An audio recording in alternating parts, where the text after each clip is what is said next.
Sa pagunlad ng teknolohiya, mas naging talamak din ang mga scams online. Ang lokal na pamahalaan ng Baguio City, binalaan ng mga residente nito kaugnay ng mga phishing scam sa muka ng isang ayuda o papremyo. Nagbabalik si Catherine Landicho para sa balita.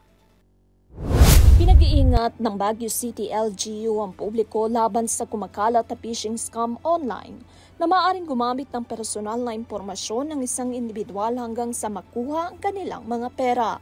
Tinukoy ang scam na may kasamang text message na nagsasabing mula sa GCash kung saan makakatanggap di umano ang isang individual ng halagang 4,700 pesos mula sa DSWD Ayuda Program.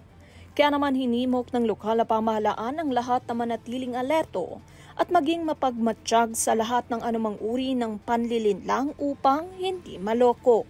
Paalala pa nito na huwag rin ipasok o ibigay ang kanilang mga OTP o mga personal na detalye sa hindi pamilyar na mga website. Kung maaari rin daw ay iwasan din umano mag-click sa mga kahina-hinalang link kahit ang mga lumalabas na nagmula sa mga verify na pinagmulan nito, lalo na umano ang pinaikling link o mga mensahe na nagsasabing nanalo sila ng isang papremyo. Kung makakatanggap naman daw ng katulad na ganitong mensahe, ay mangyari na wag na lamang itong pansinin at ito'y iwasan na lamang. Payo pa nito na ugaliin ang mag-double check bago mag-click ng isang mensahe. Para sa Euro TV News, Catherine Landicho, sumasaludo sa bawat Pilipino.